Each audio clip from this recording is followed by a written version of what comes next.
जवाहिरत mail के शर्म कर्म बोल लेन ब्याल ब्याल चंद्र के तु पुष्माल मेकले ये चंड मोट गर्जनी सुनंद बिंद वासने नमस्तु मात हिंगड़ाज निर्मला निरंजनी हे नमस्तु मात हिंगड़ाज निर्मला निरंजनी।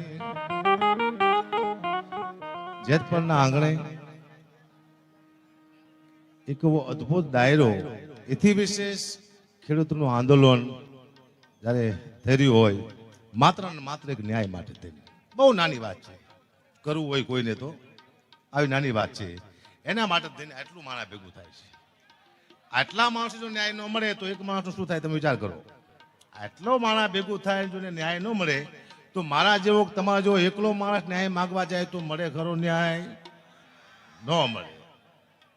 આ ન્યાય માટે થઈ आप शांतिपूर्वक बधाई बैठा छो कारण के आ आंदोलन पहली बार जो आવું शांतिपूर्वक बैठा बैठा कोई नके आटलो बधी गाड़ियों છે આટલું ટ્રાફિક છે છતાંય આયા કોઈને બોલાવ નથી પોતાની સ્વેચ્છાએ બધા આવ્યા છે પોતાના માટે કારણ કે બધાય ખેડૂતો છે આયા કોઈ એક સમાજ નથી બેઠો એક સમાજથી બાદ તમામ ખેડૂતો આવ્યા છે।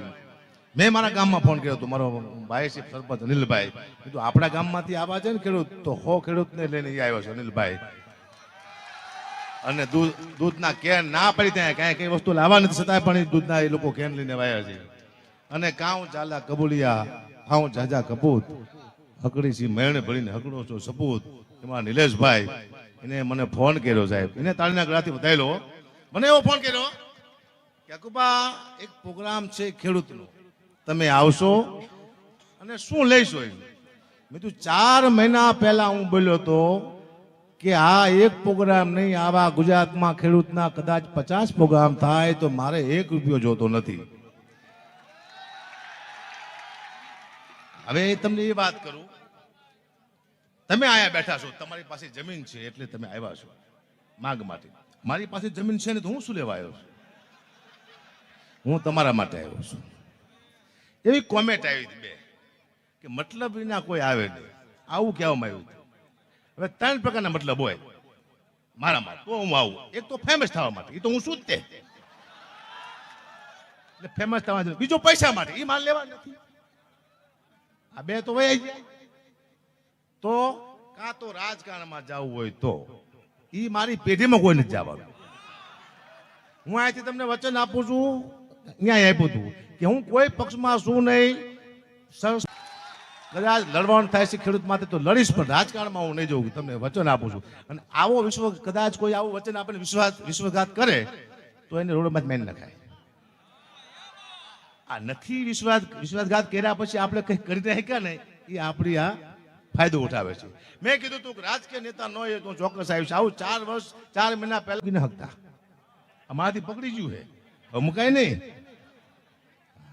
કારણ કે આ મરવું આંદોલન આ બધું તો અમારા લોહીમાં છે। 450 આત્મવિલોપન ચારણોએ કર્યા છે આ દુનિયામાં કેટલા 450 થી ઉપર તો આ મરી જાવું જો આ દુનિયામાં બીક તાની વસ્તુ નહીં આવે યાદ રાખજો। એક આવે ધંધાની બીક માણસ એટલે માણસ ડરતો હોય છે બીજી બીક આવે મરી જવાનું અને ત્રીજી બદનામીની આ 3 જ બીક આવે આથી વિશે દુનિયામાં માણસને કોઈ બીક લાગતી નથી આમાં મને એકે બીક નથી। વાત રહી મરવાની તો મને 12 વર્ષ થયા આવે કદાચ 8 વર્ષ હરખી જીવું નો જીવો શું ફેર પડે એટલે એ બીક નથી। બીજી વાત ધંધાની તો નથી કરવાનો 1 કિલો ખેડૂત પાસે ઘઉં લઈશ તો મારું પૂરું થઈ જશે નથી ધંધો કરવો। ત્રીજી વાત બદનામીની તો હું મારી પોતાની બદનામી કરું રોજ એટલે મને કોઈ બદનામ કરી મેં કીધું નથી કે હું સારો માણસ છું દૂધ નો થેલો હું તો પહેલાથી કહું છું ભાઈ હવે આમાં ક્યાં મને કે અડે એવું છે નહીં ભાઈ એટલે અહીંયા આવી ગયો છું। અને ખેડૂત જગતનો તાજ છે ખેડૂત દિવસ છે ને ખેડૂત રાત છે રાત પડે અને તમારી થાળીમાં એક રોટલો આવે ત્યારે તમારે એમાં ખેડૂતના દર્શન કરવા પડે। મારી પાસે જમીન નથી પણ હું એટલું માનું છું ખેડૂતના કૃપાથી હું મારા બાળકો જમે છે અને ભૂખ લાગે ત્યારે ખાઈ શકે છે અને જીવી શકે છે માત્ર કૃપા આવે તો ખેડૂત નહીં છે સાહેબ। સવાર પડે નાસ્તો ભાખરી આવે ત્યારે ખેડૂત યાદ આવે અને આ વસ્તુ જો માણસ જમતો ને યાદ ન આવે તો એ માણસ નગુણો છે ને જીવવાનો અધિકાર છે નહીં। ખેડૂતને ભગવાન માનવા જોઈએ કારણ કે ખેડૂતથી ઉપર દુનિયામાં કોઈ છે નહીં સાહેબ। કાં તો ખેડૂત પરસેવો પાડી શકે કાં ખેડૂત આહુડા પાડી શકે બે કાલે ન પાડી શકે કાં પરસેવો પાડી શકે અને કાં આહુડા પાડી શકે। પરસેવો પાડે તો આહુડા પડે ને આહુડા પાડે તો પછી પરસેવો ન પડે અને ખેડૂત જેથી પરસેવો પાડવાનું બંધ કરે ત્યારે માનવું કે દેશનો વિનાશ થઈ જાય છે. તમારા બાળકો રોડમાંથી આવી જાય છે, ભૂખથી તમને તડપતા હશો. આ તો દયાળુ છે, ખેડૂતમાં દયા છે. કારણ કે બીજાના બાળકો પણ એને પોતાના જેવા લાગે છે કે બીજાના બાળકો ભૂખ્યા સુવે નહીં, એટલા માટે આખી રાત આખો દિવસ મહેનત કરી કરી કરી કરીને પરસેવો પાડી આ જે આપણી થાળીમાં અનાજ આવે છે માત્ર ને માત્ર ખેડૂતના પરસેવાનો અનાજ આવે છે. અને ખેડૂતને જે માન નથી ઓળખતો એ દેશનો વિનાશ થાય.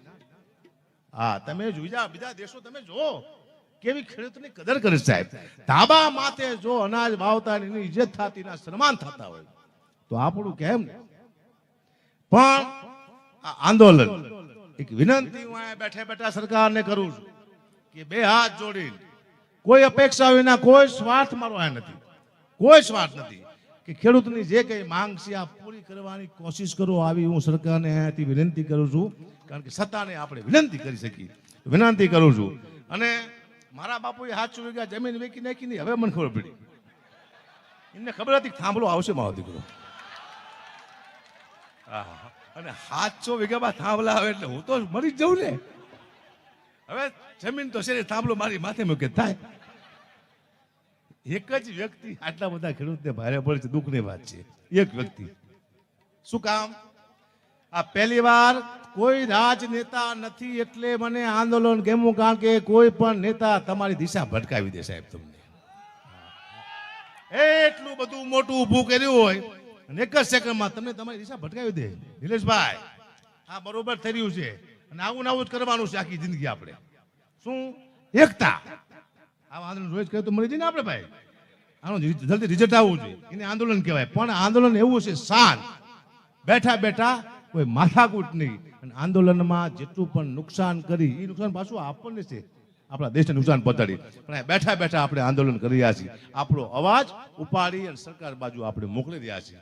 સરકારની ફરજમાં આવે છે કે લાખો અવાજ ભેગા થાય ત્યારે એમ માનવું કે ભગવાન સાંભળે છે. લાખો અવાજ ભેગા થાય એટલે ભગવાનને પણ નીચું આવવું પડે છે. તો સરકારને તો આવવું જ પડે ને આપણી માટે ભાઈ. ભગવાન નીચે આવી જતો હોય લાખો અવાજથી. આ તો લાખો અવાજ થાય છે ગુજરાતમાં. તો સરકારને વિનંતી કરું છું કે આપ ચોક્કસ ખેડૂતોની માંગ, જે એમના તકલીફ છે, જે એમના મુદ્દા છે એ પૂરા કરો. કારણ કે હવે ખેડૂત પૂરા થવાની તૈયારીમાં છે. એક ખેડૂતમાં છે ઓછામાં ઓછું 5 લાખનું દેણું છે, એ મને ખબર છે. એક ખેડૂતમાંથી ઓછામાં ઓછું. આમાં કંઈ આપણે કમી લેતા નથી. 28 રૂપિયાનું જીરું હોય, જેવું કાઢો તો મારી 1800 થઈ જાય. હું ખેડૂત નથી પણ ખેડૂતનો છોકરો તો શું જ તે. 700 વીઘા જમીન મૂકી જાય. મારા બાપ દાદા મને કંઈક શીખડાયું છે ને, શીખડાયું જ હોય. આ લોહીમાં આવે જ તે. એટલે હું જાણું છું થોડું ઘણું. એમ નથી શું ખાતરના ભાવ છે, માવઠા થાય છે ને વરસાદ થાય છે, એ પાછું કોઈને ખબર જ નથી કેટલું નુકસાન ખેડૂત ભોગવે છે. 2 લાખ રૂપિયા લીધી હોય લોન, પાછું 12 મહિના ફરતીને ભરવા જવાની, વ્યાજમાં પૈસા લઈ લાવો ભરવી છે. માફ ન કરતું કોઈ આપણા પૈસા. એટલે ખેડૂત માટેના પ્રોગ્રામ છે. મારે ઘણી બધી ખેડૂતની વાતો કરીશું પણ એક નાની એવી સ્તુતિ માની કરું. શક્તિની શું લેવા? તમારે લડવું હોય તો શક્તિની જરૂર પડે ને, શક્તિ વિના તમે કોઈ લડી ન શકો ભાઈ. શક્તિ છે તો આ દુનિયા છે. હું અહીંથી બોલું છું, તમે સાંભળો છો, આ બે વગાડે છે. આ શક્તિ ન હોય તો આમાંથી કઈ ન થાય. હું બોલી ન શકું, તમે સાંભળી ન શકો, આ બે વગાડી ન શકે.